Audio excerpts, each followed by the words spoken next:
A minha mensagem hoje se baseia no livro do profeta Ageu. O profeta Ageu é considerado um profeta menor, não pela importância dele. É menor porque o texto dele é curtinho. Aliás, é um dos profetas mais curtinhos que nós temos na Bíblia.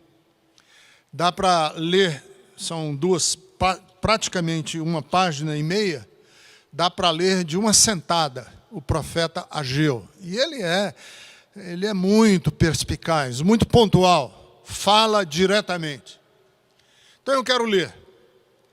Quero convidar você a ler profeta Ageu, capítulo de número 1.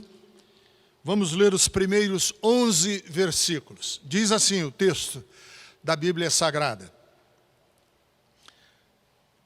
No primeiro dia do 6º mês do 2º ano do reinado de Dario, a palavra do Senhor veio por meio do profeta Ageu ao governador de Judá, Zorobabel, filho de Sealtiel, e o sumo sacerdote Josué, filho de Jeozadaque, dizendo: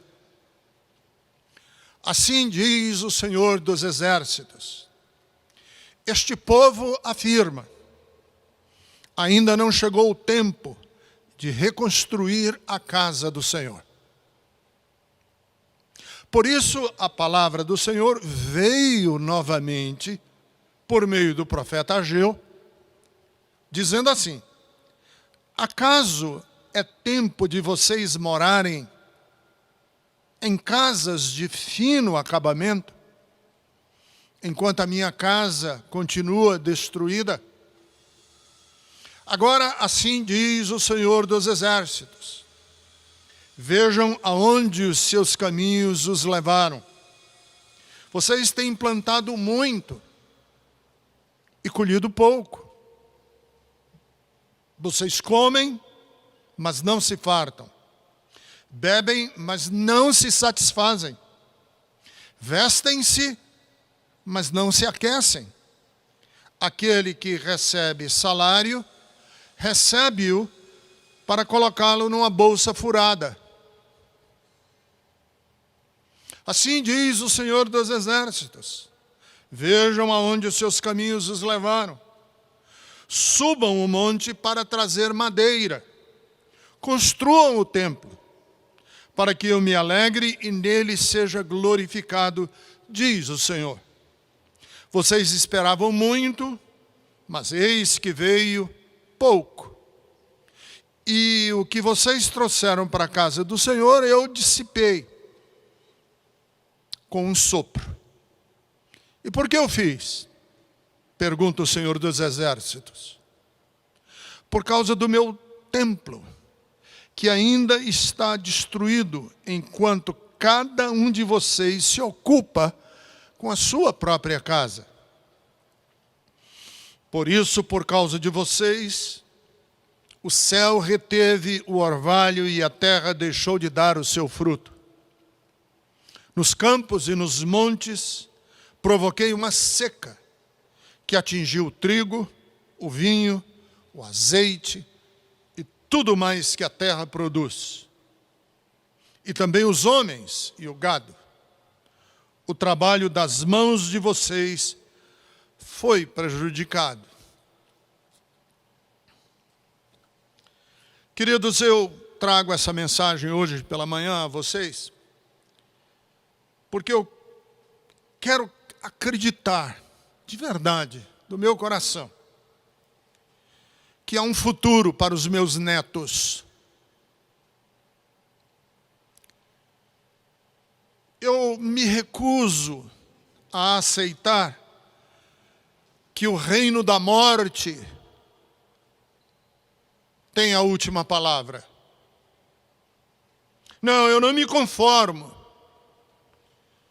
com essa maldição que se alastra e que nos envolve e que traga vidas para uma sepultura prematura. Não, eu não aceito. não me conformo. Sou sim indignado.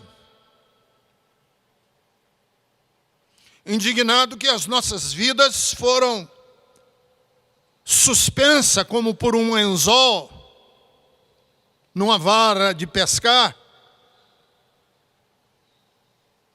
acima de um tremedal de lama. Eu estudei a minha primeira formatura, o meu bacharelado, primeiro bacharelado foi na Universidade Estadual do Ceará.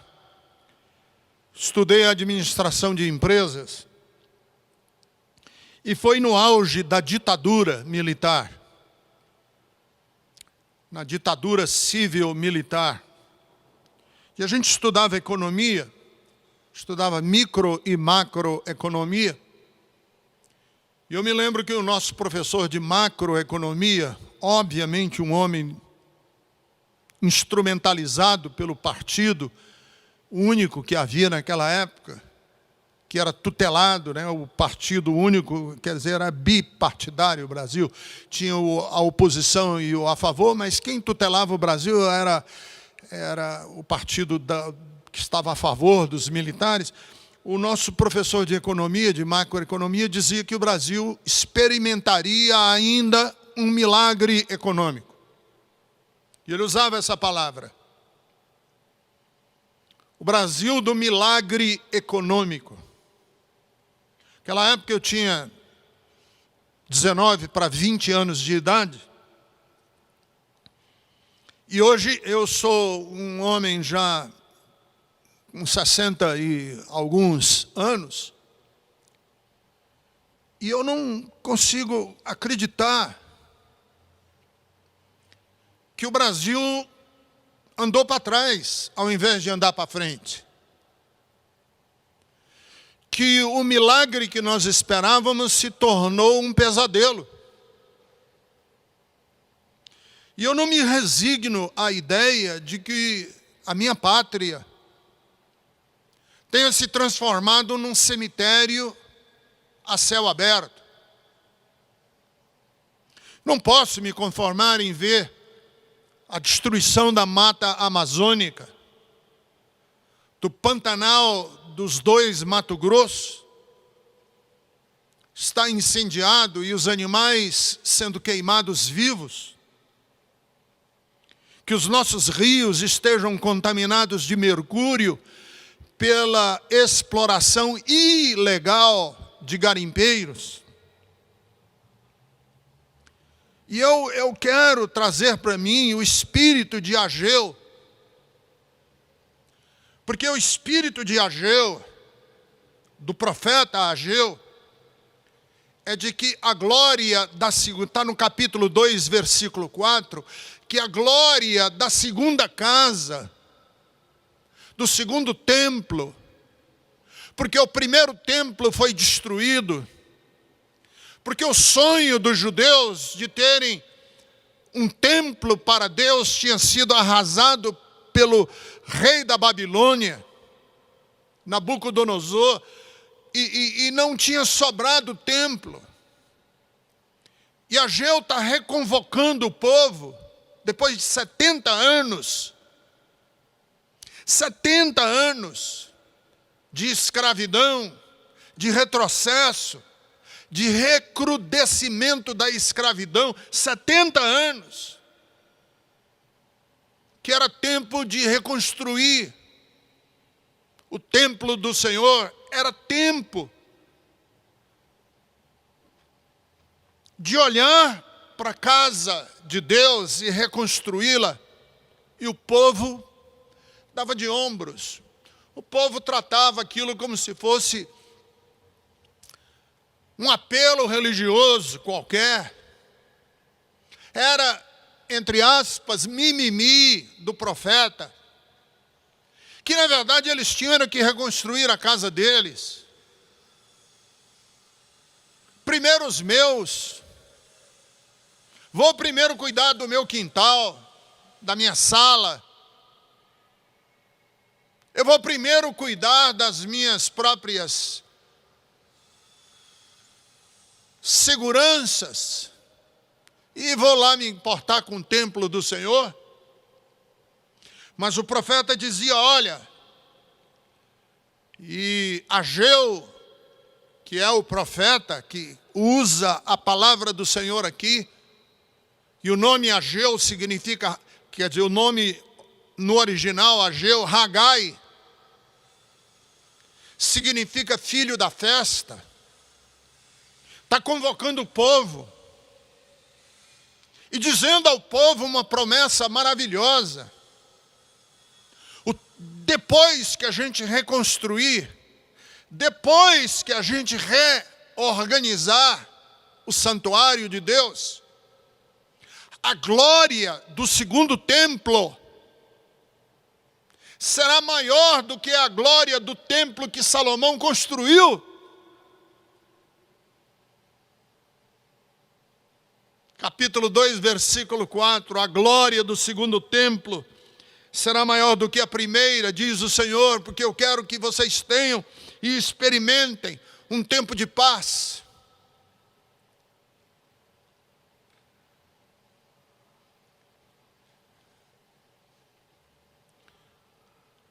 E eu quero falar para vocês agora sobre a reconstrução do Brasil. A reconstrução das nossas vidas. A reconstrução do nosso projeto de nação. Porque o Brasil está em ruínas. Milhões estão passando fome. Dezenas e centenas de milhares estão sofrendo em enfermarias e em UTIs. O Brasil está em ruínas, porque as praias do Nordeste foram contaminadas. Não faz muito tempo. E nunca ninguém soube o que foi que aconteceu, de onde veio aquilo. Porque a barragem de Brumadinho se rompeu e pessoas morreram.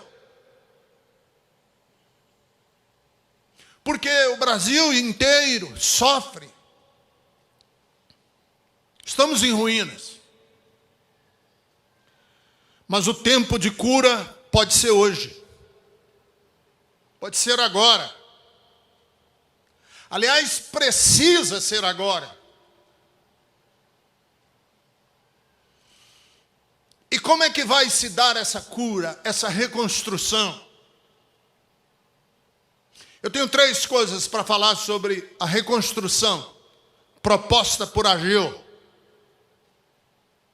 E que a gente pode atualizar para ser a proposta de Ageu para nós, para a nossa geração, para o tempo em que vivemos.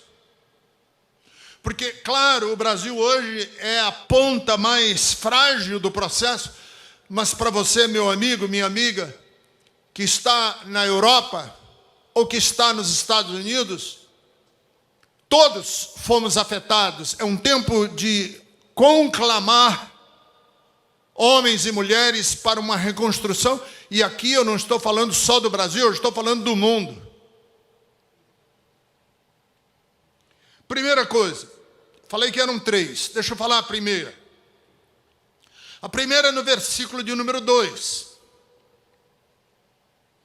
Quando o profeta deixa claro para nós que todo projeto de reconstrução tem que ser comunitário. Não pode ser o privilégio de um ungido,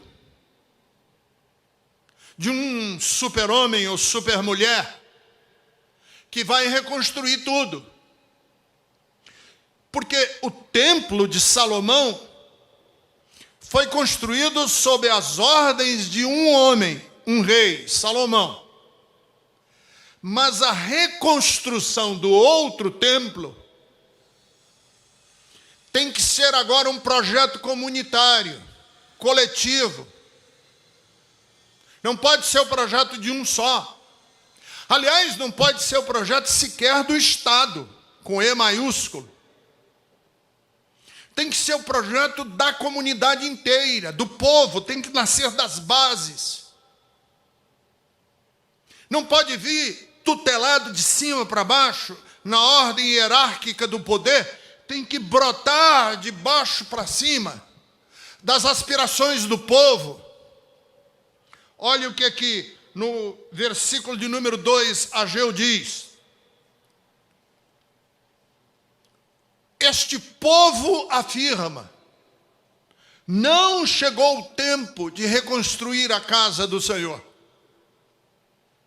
O profeta, em outras palavras, está dizendo, enquanto o povo não despertar, não vai ter projeto de construção. Enquanto o povo não se mobilizar, esquece.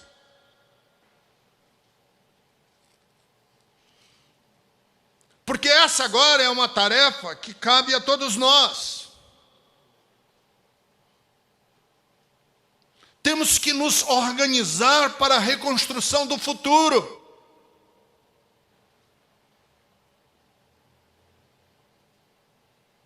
Ressuscitar, deixa eu dizer para vocês, ressuscitar é mais difícil do que criar.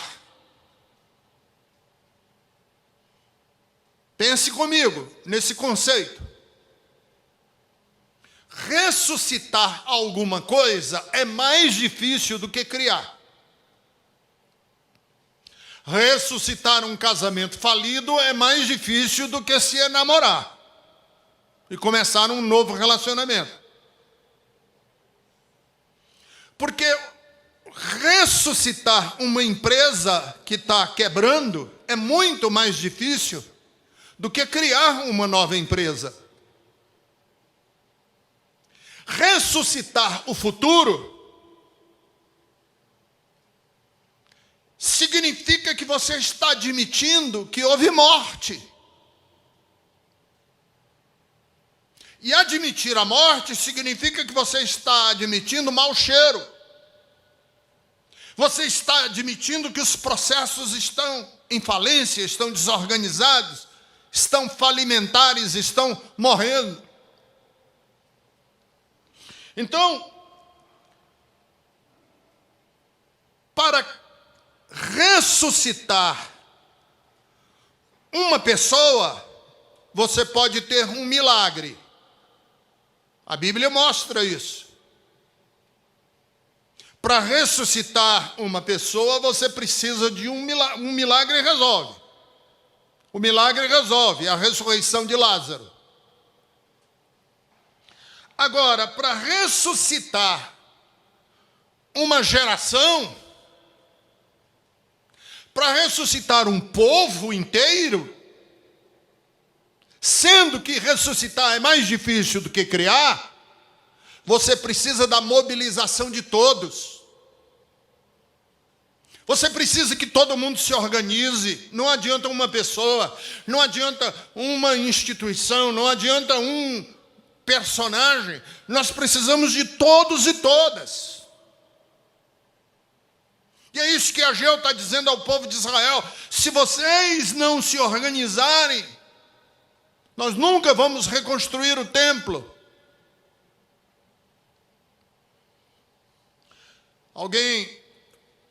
Deixa eu falar para vocês, porque hoje eu quero abrir meu coração na internet.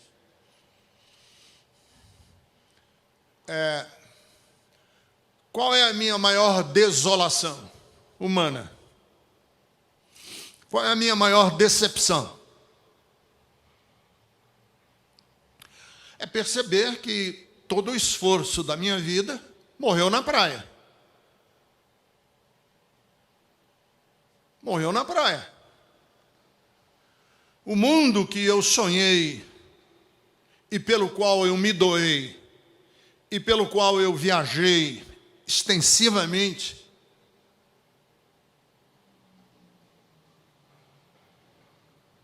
não aconteceu. Pelo contrário, nós andamos para trás. O projeto de igreja pelo qual eu me doei, me sacrifiquei e que nem vi direito os meus filhos crescerem, não aconteceu. A igreja hoje está abraçada ao fascismo. A minha religião está abraçada à intolerância, ao ódio, ao preconceito, ao negacionismo, ao obscurantismo.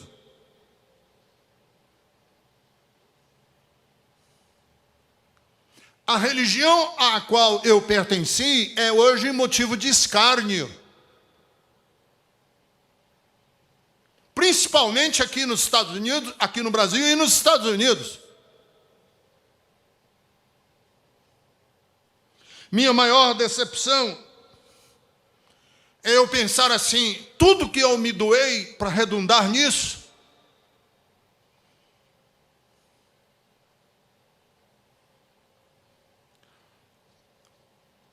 por isso é que eu agora digo para vocês, amigos, amigas, jovens, nova geração que me ouve, rapazes e moças que vão me suceder, eu encarrego vocês, não façam a bobagem que eu fiz de tentar carregar o mundo nas costas. Não façam a bobagem e cometam os mesmos erros que eu cometi de achar que havia algum heroísmo no que eu fazia. Hoje tem que ser um projeto comunitário. Jovens, não esperem líderes carismáticos. Não esperem profetas dos últimos dias, santos dos últimos dias. Não esperem que a sua igreja e a sua denominação seja a chuva serôdia, como diz a Bíblia na versão antiga, a última chuva da colheita, antes da colheita. Não, tem que ser um projeto comunitário. Temos que articular grupos. Nós temos que nos mobilizar agora em coletivos de pressão, para que o meio ambiente seja salvo, para que os nossos netos e bisnetos tenham um mundo em que eles possam, pelo menos, respirar um ar que não seja contaminado, que eles não peguem câncer, porque estão se alimentando com alimentos contaminados de agrotóxicos. Tem que ser um projeto comunitário. E segundo, nós temos que nos desvencilhar do individualismo. Quer dizer, nós temos que nos desvencilhar da espera do líder carismático e temos que suscitar movimentos populares, porque se o povo não se organizar, não vai haver um segundo templo. E o segundo é que nós temos que nos desvencilhar do individualismo. Veja o que o profeta diz no versículo de número 4, capítulo 1, versículo 4 de Ageu. Ele diz assim: acaso é tempo de vocês morarem em casas de fino trato, de fino acabamento, enquanto a minha casa continua destruída? Uma das coisas que nós aprendemos nesses últimos tempos é que o individualismo não resolve. Ou nós salvamos todo mundo, ou eu ser salvo sozinho não resolve nada. De que adianta? Aí o profeta está perguntando no capítulo 1, versículo de número 4, do que adianta você morar numa casa toda apainelada, toda bem forrada, toda de fino trato, enquanto o inferno está pegando fogo do lado de fora? Isso nós aprendemos nesse último ano e meio. De nada adianta eu furar fila de vacina se o meu bairro inteiro vai estar contaminado. Não adianta nada. Não adianta nada a minha casa bem forrada, bem apainelada, bem trancada, bem protegida, se tem gente morrendo de fome na minha calçada, na porta? Do que adianta ter um templo suntuoso, majestoso, para a glória de Deus, se a gente perpetua o egocentrismo, o individualismo? Lá no Ceará a gente usa uma expressão que diz: do que adianta o viva o luxo e morra o bucho? Do que adianta ter o melhor convênio médico e o melhor seguro de saúde, se você não tem onde se tratar? Se todo o sistema hospitalar está colapsado.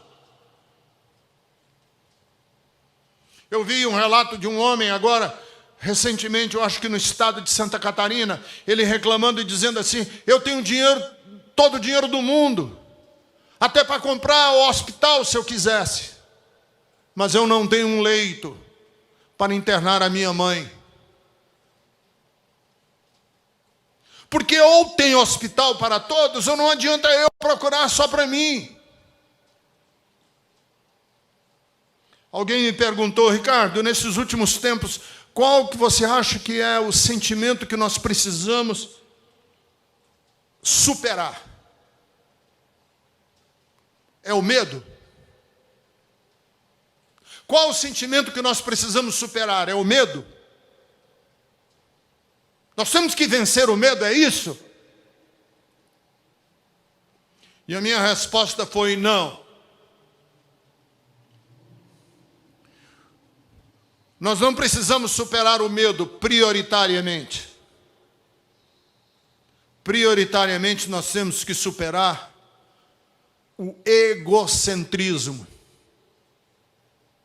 o individualismo. Porque o profeta Ageu pergunta: do que adianta vocês estarem cada um preocupado com a sua casa bem forrada, se o projeto de reconstrução está parado, nacional? O que não nos leva por terceiro. O primeiro eu já disse: nós não podemos pensar em um projeto de reconstrução dependendo de uma pessoa, é um projeto comunitário. Nós não podemos pensar num projeto de reconstrução, em segundo lugar, sem que a gente considere vencer o egoísmo.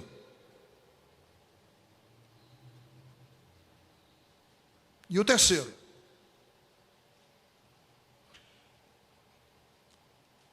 nós precisamos encontrar o que é central. O que é central para nós? Porque, preste atenção, o templo tornou-se o eixo central da comunidade judaica. Era o templo.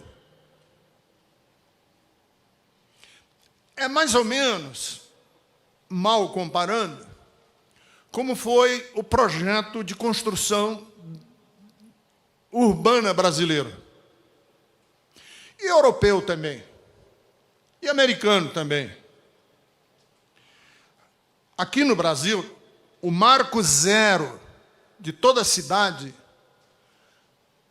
brasileira, urbana, grande, que se tornou grande, uma catedral, uma igreja, a Sé.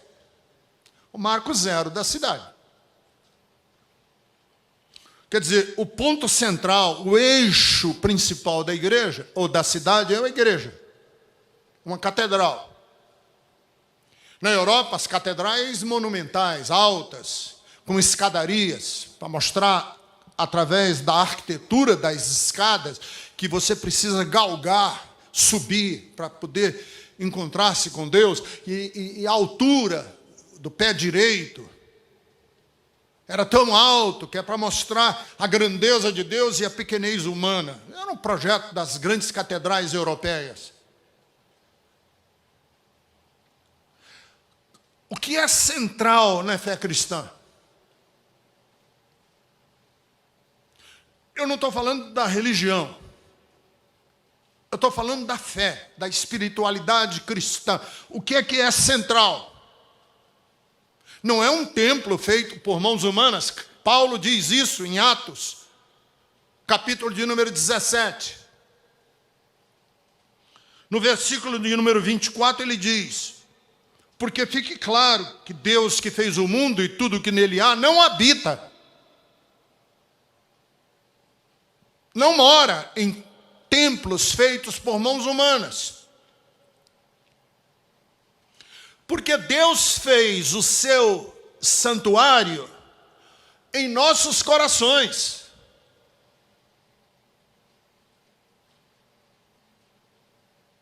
Ora, se Deus fez em mim e em você o lugar da sua habitação, o que é central na vida cristã? Central na vida cristã é a preservação do santuário de Deus, que é o meu corpo, que sou eu.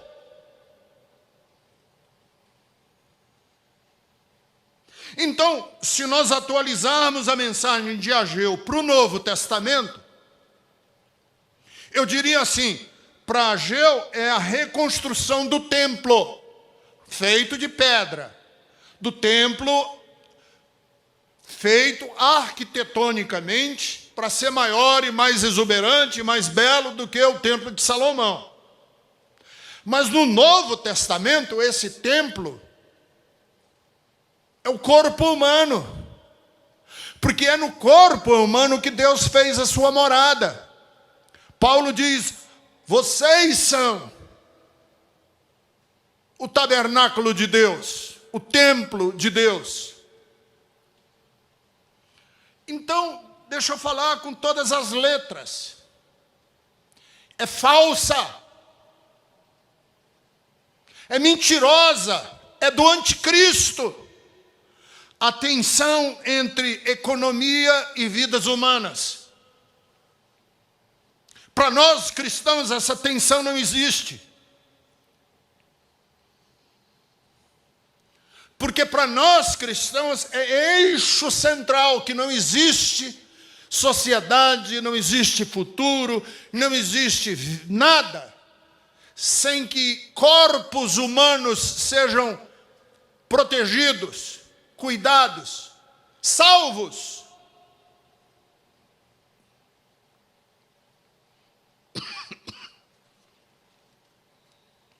Ou por acaso vocês não sabem?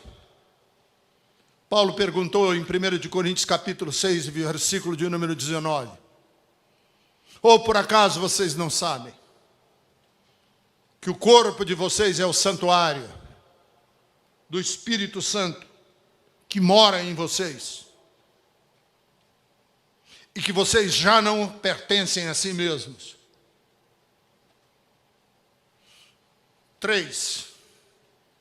Reclames do profeta Ageu. O projeto de reconstrução tem que ser um projeto comunitário, não pode depender de um líder só, tem que ser do povo. Segundo, nós temos que nos desvencilhar de todo individualismo e egocentrismo. E terceiro, nós temos que priorizar vidas, corpos, porque Deus habita no coração de homens e de mulheres. E nós somos o templo e o santuário de Deus. Se para mim, como pastor, eu estiver mais preocupado em preservar as finanças da Betesda e não a vida das pessoas, eu falhei em entender a mensagem do profeta Ageu sob a ótica de Jesus Cristo de Nazaré. É sim projeto de Deus que todos sejam alcançados, preservados, curados, salvos, consolados. E começa por onde, pastor? Começa pelo mais pobre, pela mulher mais vulnerável, pela pessoa mais discriminada. Começa por quem mais sofre. Porque uma mãe, sim, ela ama todos os filhos igualmente, da mesma forma. Mas a atenção dela está voltada para a filha que tem febre. É lá que está a atenção daquela mãe. E onde está a atenção de Deus? A atenção de Deus está sobre todos e todas, porque Deus ama indistintamente a todos.